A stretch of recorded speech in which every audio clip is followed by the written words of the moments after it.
Welcome back to our channel at Sahara Equity. This is Jas and I'm here with my whiteboard because I want to teach today.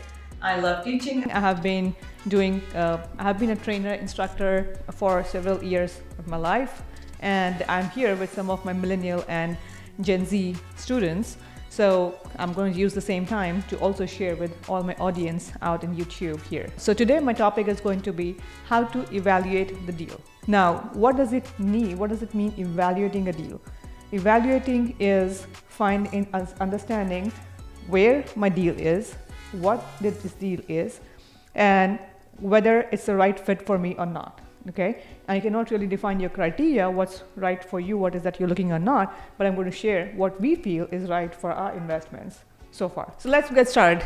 I'm going to put that topic right here, which is evaluating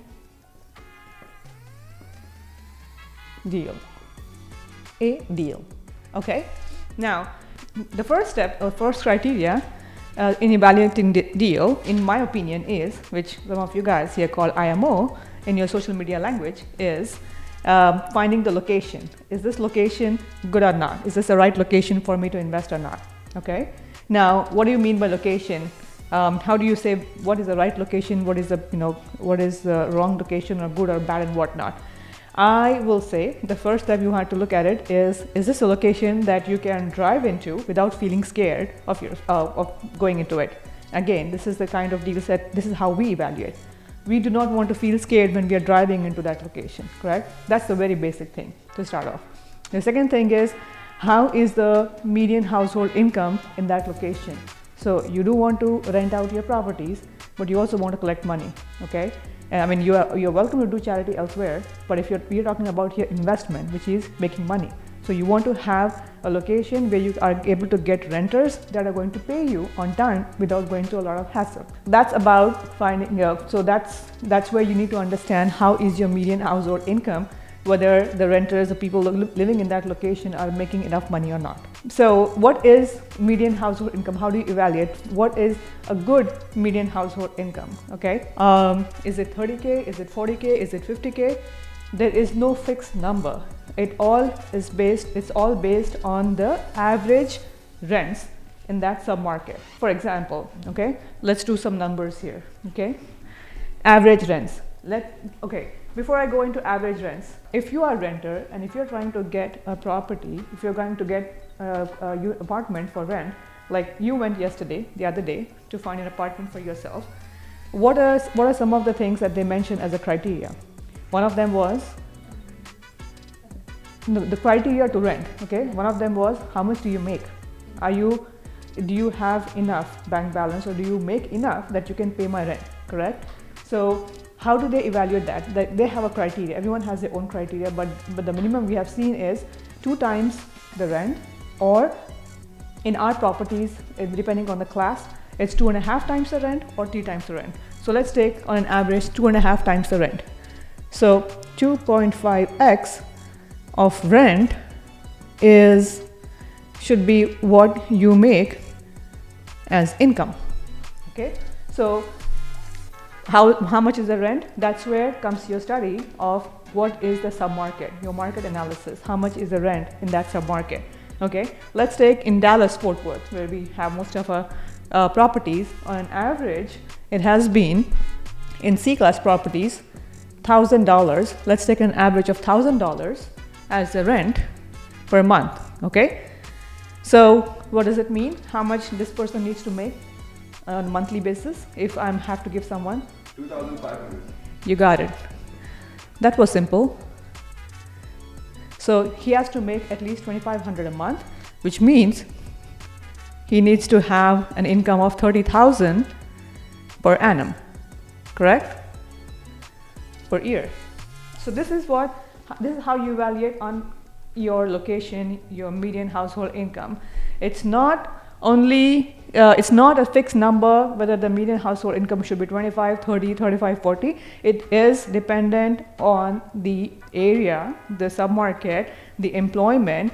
The employers you have over there, are they mostly warehouses, factories, or more IT, you would not expect $1,000 average income in San Francisco, but you can expect $1,000 household income in some of the C-class neighborhoods where we have some properties, right? So again, they all go hand in hand. Next is, I think I already covered about this, which is crime statistics.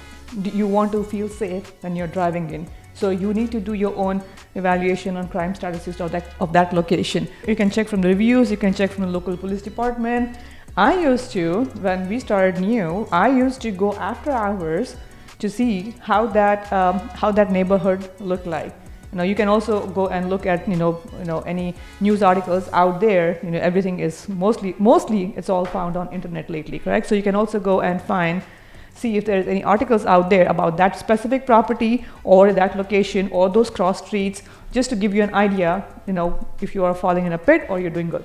I personally used to drive around after hours or different times of the day to check how that neighborhood looked like. There has been times when the property during the daytime looked beautiful, like a resort, and after hours, the moment you drive there, you're not going to stay there for more than a minute or so. So that's important for you to do your own analysis on the crime statistics. You can also go to your local department, the police department, to get some records on the crime statistics.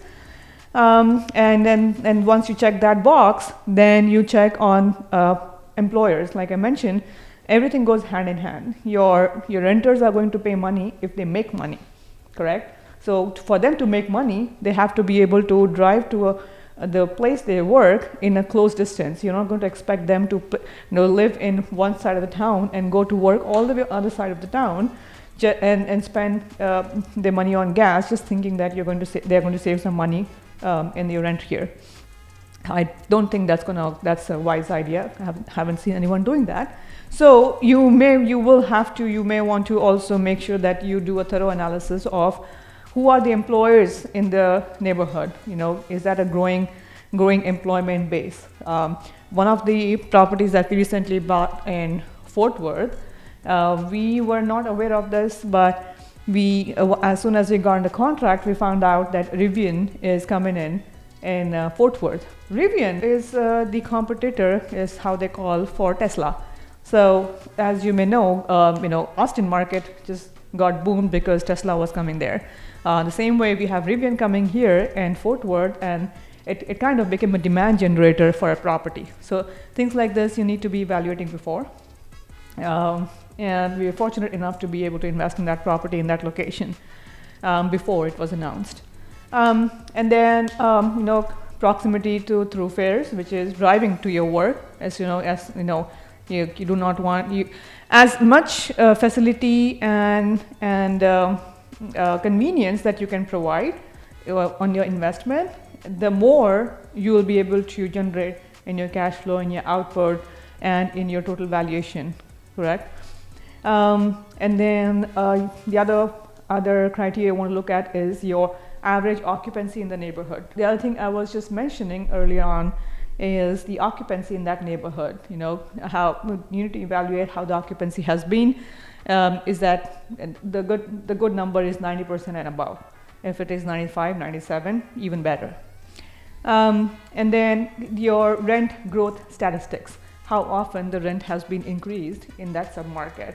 Well, has that been increased every 1 year or 5 years? Like lately, we have seen in Dallas Fort Worth, and we have heard this throughout US, the rents have been increasing at 10%, 10% average year over year.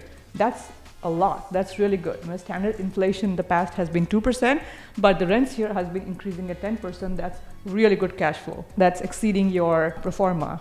All right, let's deep dive, understand the population growth, how the population has been growing historically in that location, and what does the city or the county, or there has been several articles, several subscriptions that you can get signed up to just to do more analysis on the population growth. If it's a constant growth that you have seen, you may want to invest it now before it shoots up.